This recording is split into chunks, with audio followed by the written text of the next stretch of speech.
Hey guys, it's Lord of the Pogs. People love certain things without question, and there's something oddly alluring about an unsolved mystery. Long after police and private investigators shelve cold cases, they live on. It's the eeriness of unexplainable circumstances, and the uncomfortable, hair-raising knowledge that though it may never reach the surface, the truth exists. If you grew up in the 80s and 90s, you knew there was nothing scarier than Robert Stack narrating murders that nobody solved. It goes almost without saying, but Unsolved Mysteries is one of the scariest shows ever made. It presents unsolved cases that have hit dead ends and asks the audience to fill in the holes, and over 200 cases have been solved thanks to the show. I want to share with you 10 unsolved cases that I find most fascinating. One of these cases has been solved. Can you guess which one it is? I'll reveal it at the end. 17-year-old Kurt Sova disappeared after a party. 5 days later, his body was found. No cause of death could be determined. No one knows how or why he died. When Kurt was found, there were no signs of injury except for minor scrapes and bruises, and one of his shoes was found 12 feet away, and the other was never found. Even though he'd been missing for 5 days, an autopsy revealed that he died about 30 hours before he was found. So where was he for those other 4 days before he died? His body seemed to have been deliberately placed, so whoever put him there knows what happened. Police think his body was dumped by someone who knows the area with the intention that it would be found. Here are the details of the case. Kurt left home on Friday, October 23rd to meet up with his friend Sam before going to a Halloween party that night at a duplex 2 miles away. At about 9:30, when Kurt started to get sick from drinking, Sam took him outside to get some air. Sam went back inside to get Kurt's jacket, and when he came back, Kurt was gone, so he assumed that he'd walked home. His parents registered him as a missing person on Sunday. That afternoon, Kurt's mother, Dorothy, contacted the owner of the duplex, Susan, who denied having seen Kurt or having a party, but when prompted a second time, she admitted to having a party and that Kurt had been there. On Monday, Kurt was seen walking with another man less than a mile from his house. The man pulled over and Kurt yelled out, "Springo." He and the other man got in and the van left. The same day, someone went into a store where Dorothy had put up a missing poster and told the owner that Kurt was going to be found dead in 2 days, and no one would know why.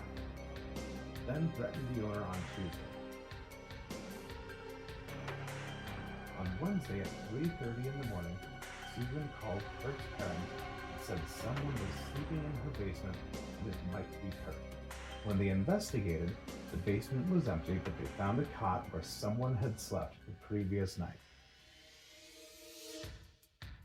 On Wednesday, a woman saw 2 young men dragging an unconscious body missing one shoe toward the ravine where Kurt was found just 500 feet from the duplex. For reasons unknown, no photos of Kurt's body were taken before it was removed from the scene. No search of the duplex was made, and no statements were taken from the other people at the party. Kurt's body was taken to a coroner for an autopsy, and this is what they found. Kurt had not been beaten or traumatized in any way. He had a blood alcohol level of 0.11, which was not nearly enough to end his life. He had no hard drugs in his system. He had no pre-existing natural disease. After eliminating everything else, the coroner felt that Kurt had died from instantaneous physiological death and ruled his death as probably accidental. On Friday, March 25th, 1988, Lisa Marie Kimmel left Denver, Colorado at 4:30 in her black Honda CRX with personalized Little Miss license plates to visit her boyfriend in Casper, Wyoming, an 8-hour drive. At 9 o'clock that night, she was stopped for speeding about 60 miles south of Casper. In the early morning on Saturday, March 26th, a car was seen on a bridge where Lisa's blood was found, and on April 2nd, her body was found along the North Platte River in Casper, a quarter-mile away from the bridge. An autopsy revealed that she had been beaten, stabbed, bound, and raped before she was murdered. This case was solved in 2002, but that's not what interests me. What interests me is the hundreds of sightings of Lisa driving her car that came in over the several days after her body was recovered. Some witnesses said they'd seen her with an unidentified man, and 17 different composites were made. The most reliable sightings came in on March 26th and March 27th.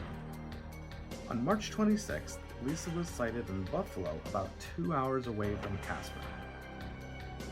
2 hours later, another eyewitness spotted Lisa in Buffalo, and this time she had a man with her.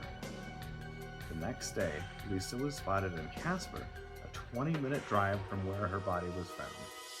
If these sightings are accurate, it means that Lisa was still alive on the morning of March 26th, when police think the driver seen on the bridge dumped her body into the river. Why was she in Buffalo, so far off course from her destination? Who was the man seen riding in the car with her, and if she was in trouble, why didn't she signal for help? If Lisa did die on March 26th, who was the woman seen driving her car? On June 8, 1989, the body of 44-year-old Cindy James was found drugged and strangled, lying in the yard of an abandoned house with her hands and feet tied behind her back. She had previously been the victim of harassment and assault, but police think her death was either an accident or suicide. Cindy began receiving mysterious, threatening phone calls in November 1982. For 7 years, Cindy reported over 100 incidents of harassment. She was found in her yard with a stocking tied around her neck, laying on the floor of her living room with a knife through her hand, nude and unconscious in her car at home with duct tape over her mouth, freezing in a ditch 6 miles from her house, covered in cuts and bruises.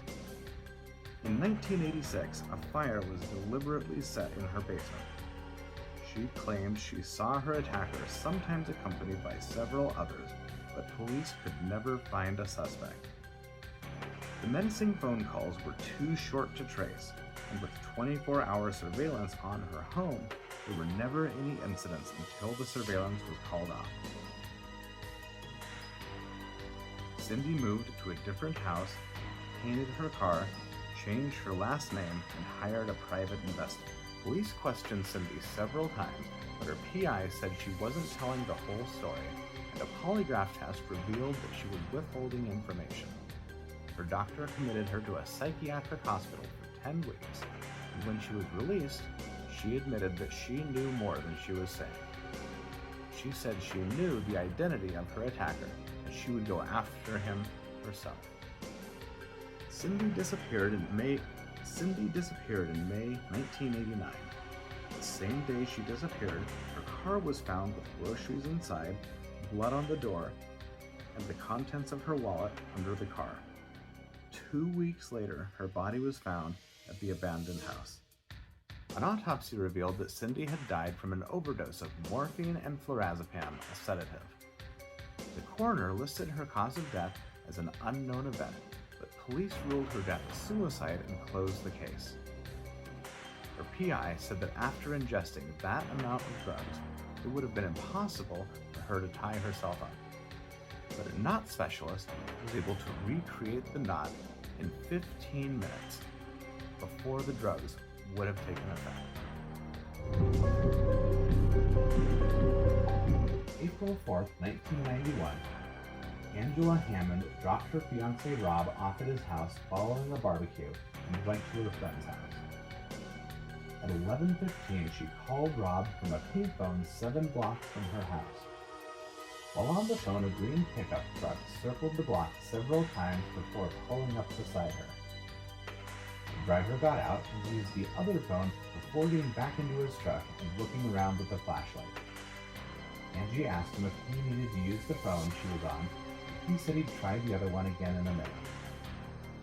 A few seconds later, Rob heard Angela scream, and the man say, "I didn't need to use the phone anyway," and jumped into his car. On his way to the payphone, Rob passed the truck going the other direction and heard Angela scream out the window. He turned his car around, damaging the transmission when he threw it into reverse, and followed the truck for about 2 miles, and it gave out when it took a sharp right turn. Neither Angela or her kidnapper or the truck has ever been located. In South Dakota, a night of partying culminated in terror for Tracy Dion, Arnold Archambault, and Ruby Ann Brugier. By the time help arrived, Arnold and Ruby had inexplicably vanished.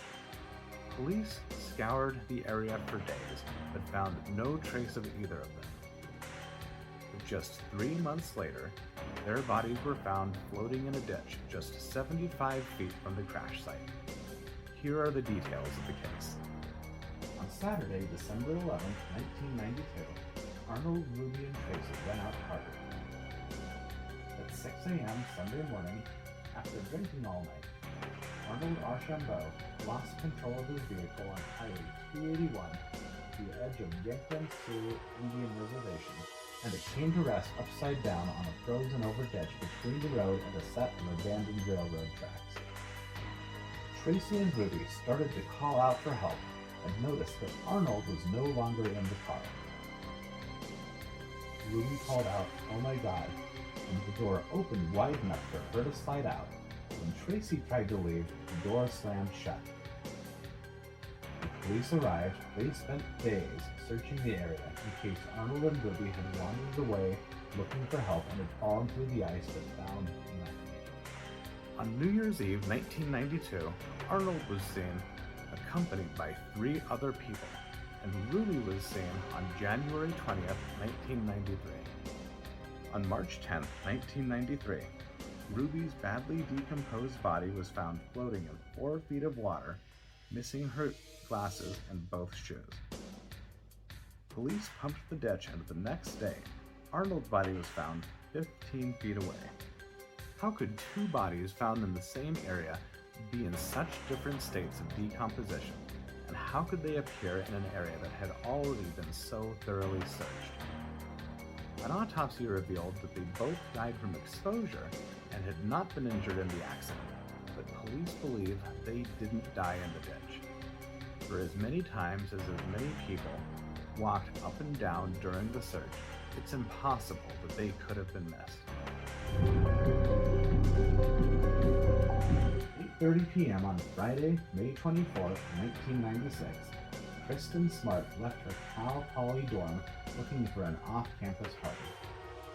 After being driven around for a while, she asked to be dropped off at a party on Fraternity Road. At 2 a.m. on May 25th, the party ended and Kristen left, but she passed out on the lawn. After getting back to campus with help from 2 of her friends, Kristen met up with Paul Flores, who offered to help her back to her dorm. Kristen wasn't reported missing for several days, and in 2002, she was declared presumed dead. Paul Flores had a black eye several days after the party and told police different stories about how he got it. He told campus investigators that he had not interacted with Kristen until he walked her home that night, but witnesses said that he had tried to flirt with her at the party. Several women came forward after Kristen's disappearance and said that Paul had assaulted them both before and after. In 2005, Kristen's parents, Denise and Stan, filed a wrongful death lawsuit, but it was dismissed due to lack of evidence after Paul refused to answer questions. In 2019, podcaster Chris Lambert helped renew public interest in the case with his 10-episode podcast, in your own backyard. August 7th, 1996, Catherine Corzilius went out to run errands with her mom Nancy and her brother Chris. When they returned to their neighborhood, they picked up the mail from their community mailbox and allowed Catherine to walk home. When Catherine didn't come home, Nancy and Chris decided to look for her. They found her lying on the side of the road, still breathing, and she died at the hospital later that day. What happened during those few minutes remains a mystery. At first it was assumed she was the victim of a hit-and-run incident, but her body was found half a mile from the mailbox in the opposite direction than she'd been walking. An autopsy revealed that Catherine had suffered from a head injury and bruises on her left shoulder, her right hip, the small of her back, and her knees, injuries consistent with jumping, falling, or being thrown from a moving vehicle. However, the way she was when she was found was not consistent. She was laying on her back, her hair was straight, her shirt and her shorts were smoothed out, her sandals were still on, and they were pointed straight. On the morning of April 15, 2004, Patrice Endres dropped her son Pistol, a nickname, off at school. What follows has been verified by Patrice's appointment book and phone records. Pam Shepard arrived for her 9 a.m. appointment 10 minutes early and left at 11:05. At 11:10, Paul Cantor arrived for a haircut and left at 11:27. At 11:35, a customer called to change an appointment, and that call lasted 2 minutes. Around 11:45, 2 witnesses said they drove past the salon and saw Patrice outside with 2 unidentified people. At 11:50, a call came in which went unanswered. Pistol tried calling Patrice later that day, but it went straight to voicemail. Patrice disappeared between 11:37 and 11:50, and the answer lies in the events that transpired within those 13 minutes. A serial killer named Jeremy Jones confessed to murdering Patrice and dumping her body in Sweetwater Creek, but he walked back his confession when Patrice's body was found nowhere near the creek. Ray Rivera's body was found at the Belvedere Hotel a week after he disappeared, and a coroner ruled his cause of death as undetermined. Police believe he committed suicide, but his family believes he was murdered. Here are the details of the case.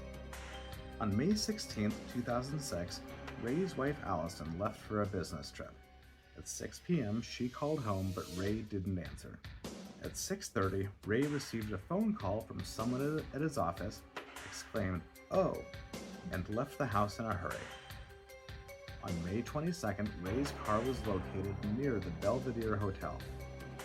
On May 24th, Ray's body was discovered on the top floor beneath a hole in the roof. Due to the extent of his injuries and the size of the hole, investigators determined that he fell through the roof vertically. However, the medical examiner also said that the way his shins were broken was not consistent with a fall. Additionally, his glasses and cell phone were found on the roof near the hole with almost no damage at all. When police attempted to question Ray's co-workers, the company put a gag order on the whole staff, forbidding them from talking to investigators. The first question is, where did he fall from? Did he jump or fall, or was he pushed? There is 45 feet between the edge of the roof and the hole, an impossible jump for someone wearing flip-flops. The distance from the garage to the hole is only 20 feet, but Ray's injuries aren't consistent with a fall from that height. Investigators think he may have fallen from a ledge that wraps around the building on the 11th floor, but the only way to access the ledge is privately owned offices and condos through windows that barely open. On March 12, 2011, Xavier bought a silencer for his rifle. Agnes's sleep apnea machine stopped suddenly on the morning of Monday, April 4th. On Tuesday, April 5th, Xavier told his oldest son Thomas to come home from college because his mother had had a bicycle accident and was in a coma. At midnight, Thomas started a text conversation with a friend but never responded. Xavier spent a whole week inside and left in his car on April 10th. On Wednesday, April 13th, police checked the house on advice of a concerned neighbor who noticed some irregularities, such as the shutters being closed for days, but they found nothing out of the ordinary. Police continued to visit the home daily through April 20th and continued to not find anything unusual. On Thursday, April 21st, police discovered the bodies of Xavier's wife and children buried in the backyard. Presumably between Monday, April 3rd and Wednesday, April 5th, all the kids were killed by 2 gunshots to the head from Xavier's rifle. An autopsy found sleeping pills in their system. All the victims were found in their pajamas, leading investigators to believe they were killed in their sleep. Timestamps, credit card and ATM receipts, and surveillance camera footage between April 10th and April 15th suggested that Xavier may have committed suicide in the woods near Roquebrune-sur-Argens, but his body was never found. Investigators believe he is still alive. Aside from the obvious why, the biggest question is how Xavier was able to kill 5 people and leave no trace of evidence. Police found no blood on any of the floors, walls, or furniture. And even though the 5 victims were each killed by 2 bullets, none of the neighbors reported hearing any gunshots. What do you think of my list? Please let me know in the comments. I want to hear your theories about these cases, and drop some of the cases that you find most fascinating. In 2014, police searched the backyard next to Paul's family home with cadaver dogs and think human remains are buried there. On April 13, 2021, Paul was arrested in connection with Kristen's disappearance and charged with first-degree murder. 1 week later, on April 20th, prosecutors returned to the Flores home and announced ground-penetrating radar and cadaver dogs found biological evidence indicating Smart's body was once buried in the backyard and was exhumed. The case of Kristen Smart has been solved, but what interests me is the enormous amount of time between when she disappeared and when an arrest was finally made. Thanks for watching. If you enjoyed this video, please make sure you like, share, subscribe, and hit that little bell in the corner to get notifications on more videos like this one.